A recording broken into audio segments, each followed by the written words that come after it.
The land was a canvas of ochre and burnt sienna, stretched taut beneath a sky of infinite, unblinking blue. It was a place of stark truths, where life and death were painted in bold, unforgiving strokes.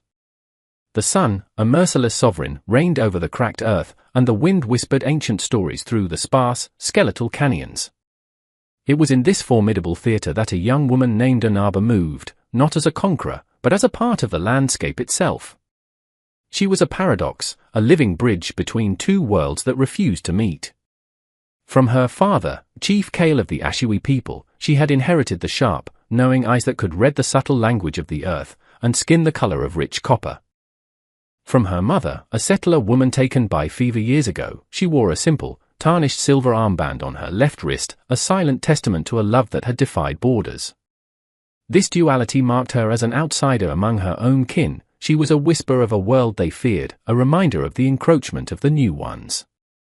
Her heart, however, beat with the steady, resilient rhythm of the Ashiwi. She was navigating a narrow gorge, her moccasins making no sound on the stone, when a cry, thin and desperate, sliced through the profound silence.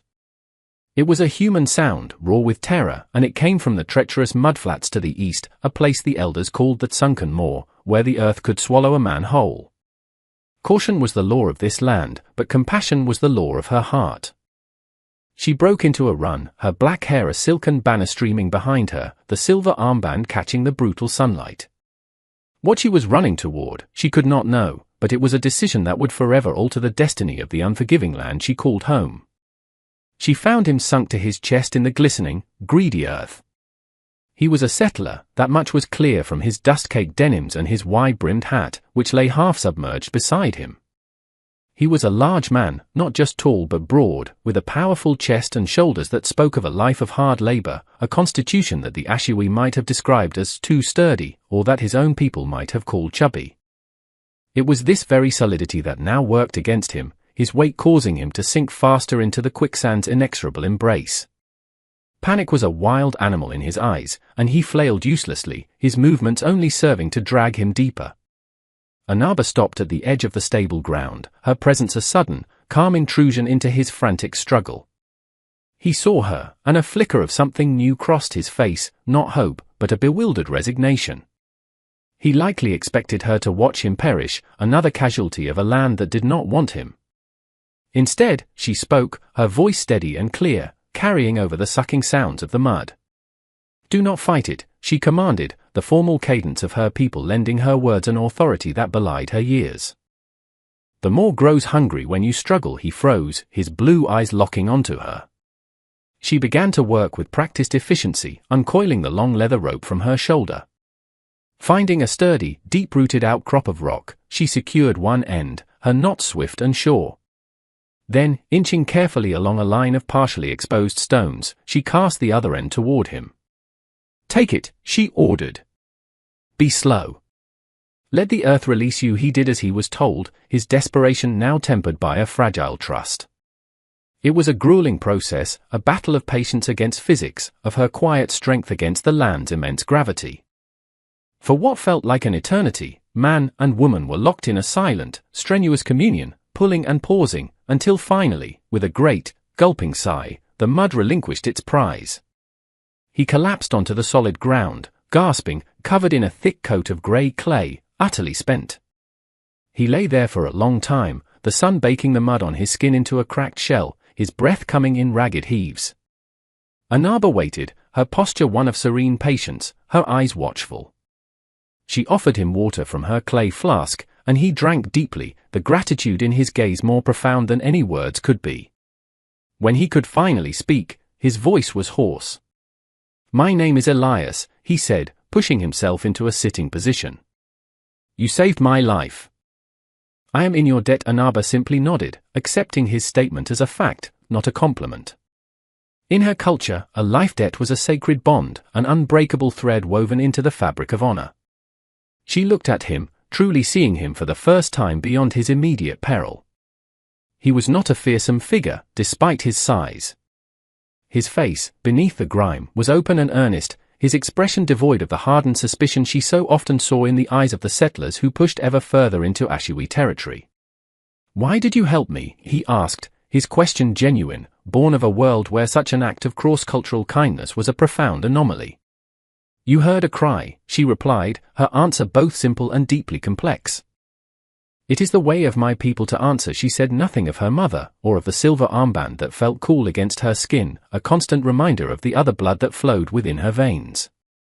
She helped him to his feet, his powerful frame unsteady, and guided him back toward the trail that led to the settlers' distant ranches. Before he departed, he turned back to her. He had nothing to offer, no coin or trinket. All he possessed was his word. "I will repay this," he vowed, his voice ringing with a solemnity that resonated in the vast, empty air.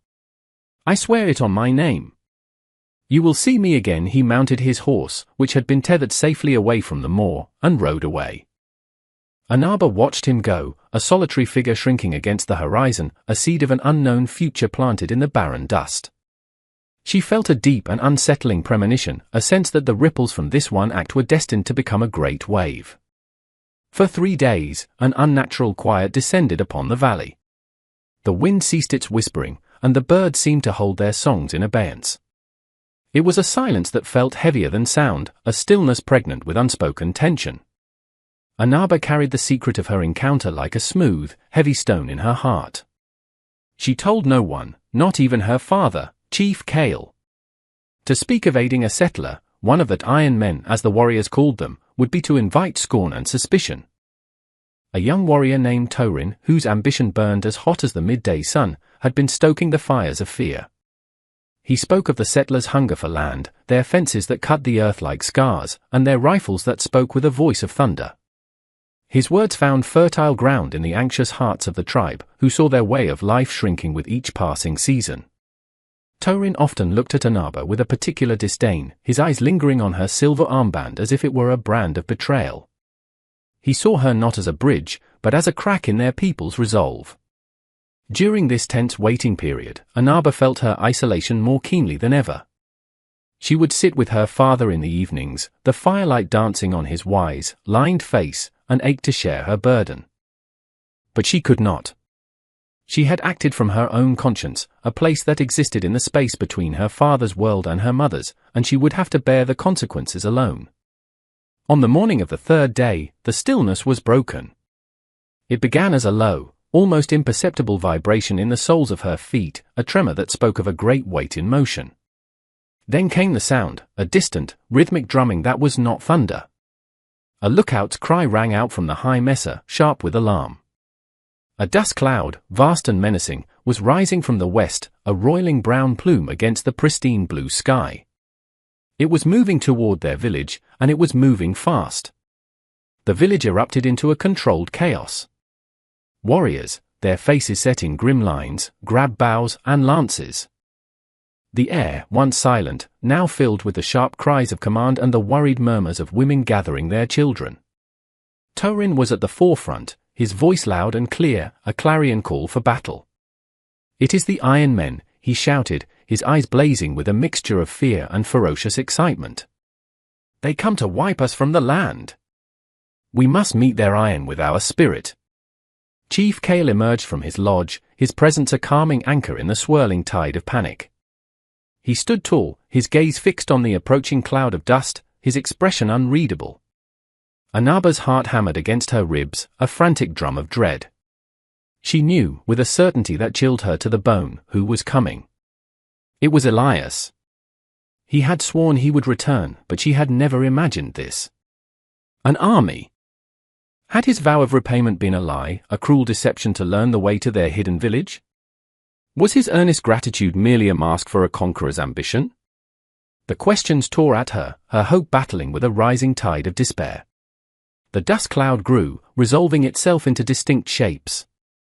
Horses and men, a multitude of them, their forms shimmering in the heat haze. 100, the lookout called down. 100 armed men. The number settled over the village like a death shroud. They were hopelessly outnumbered. Torin and a score of warriors formed a defensive line at the edge of the village, their bodies painted with the symbols of war, ready to die for their homes. Inaba looked from their defiant, desperate faces to her father's somber profile. His wisdom was a powerful force, but it could not stop bullets. In that moment, a terrible choice presented itself to her. She could stand with her people, fight, and perish. Or she could do the unthinkable. She could walk toward the approaching army, armed with nothing but a memory of an honest look in a desperate man's eyes. Her decision was not born of logic, but of a desperate, flickering faith. She remembered the solemnity in Elias's voice, the complete absence of guile in his eyes as he swore his oath. It was a fool's hope, perhaps, but it was the only hope she had. While Torin rallied the warriors for a final stand, Anaba turned and walked back to her family's lodge. She ignored the confused and angry stares. Inside, she stood for a moment in the cool dimness, her hand instinctively going to the carved hawk pendant that hung around her neck, a gift from her father symbolizing clarity of vision. Her fingers then brushed against the cold, smooth surface of the silver armband from her mother. They were two halves of herself, a heritage of peace and a heritage of progress, two worlds at war both outside the village and within her own soul. Today, she would force them to meet. She walked out of the lodge and directly toward the line of warriors. Torin saw her and barked, "Get back, half-blood." This is no place for a woman, but she did not falter. She walked past him, her gaze fixed on the approaching riders who had now slowed, their forms becoming clearer.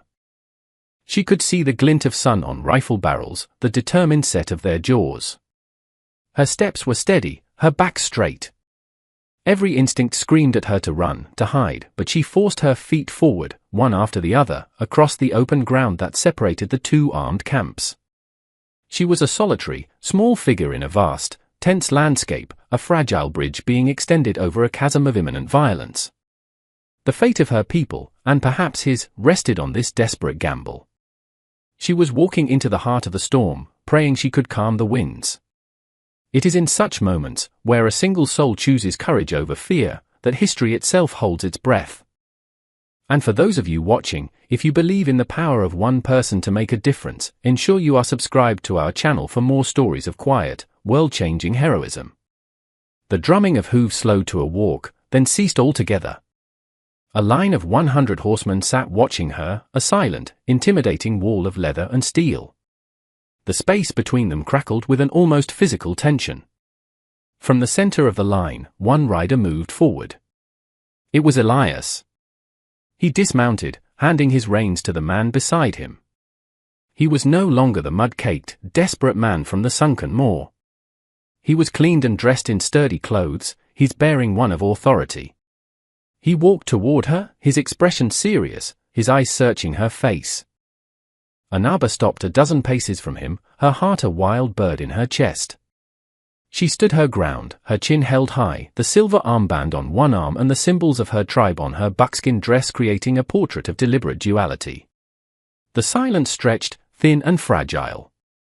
Behind her, she could feel the burning eyes of Torin and the warriors. Ahead, the cold, wary stares of 100 armed men. Finally, Elias spoke, his voice carrying clearly in the still air. "I told you I would repay my debt," he said, his tone formal and resonant. It was not the greeting of an invader. "I have returned to honor my word." He gestured behind him, and several men dismounted, leading pack mules laden with heavy bundles.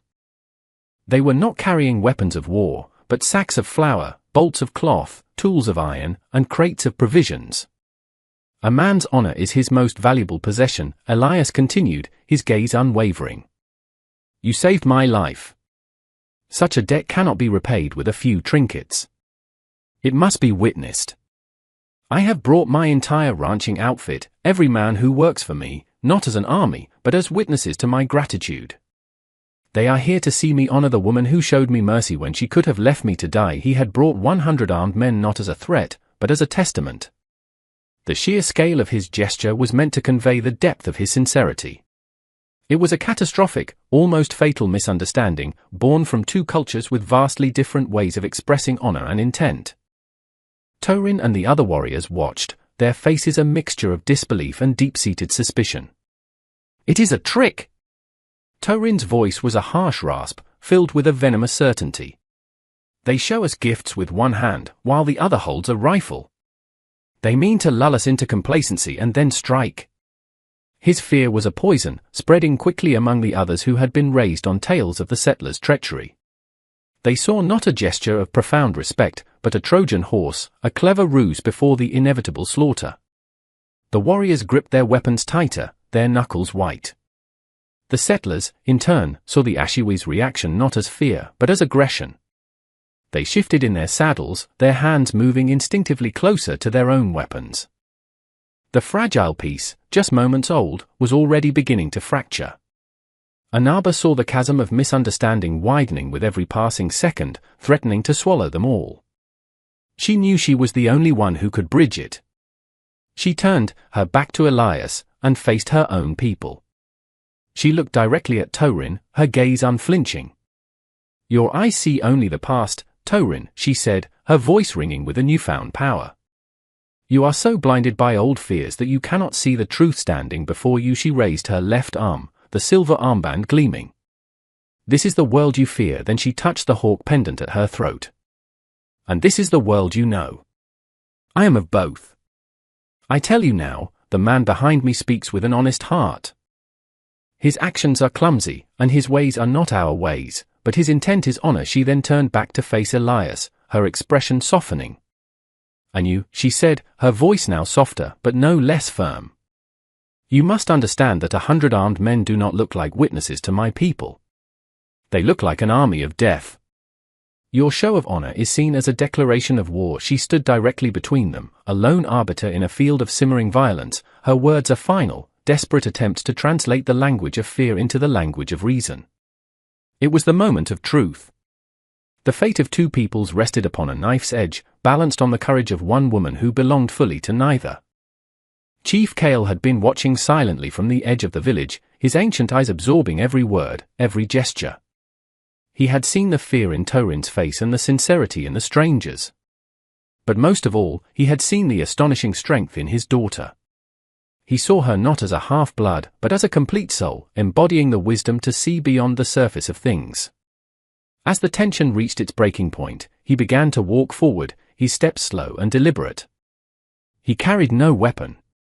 In his hands, he held the tribe's most sacred object, the ceremonial peace pipe, its stone bowl carved in the likeness of an eagle, its stem adorned with the feathers of a hawk.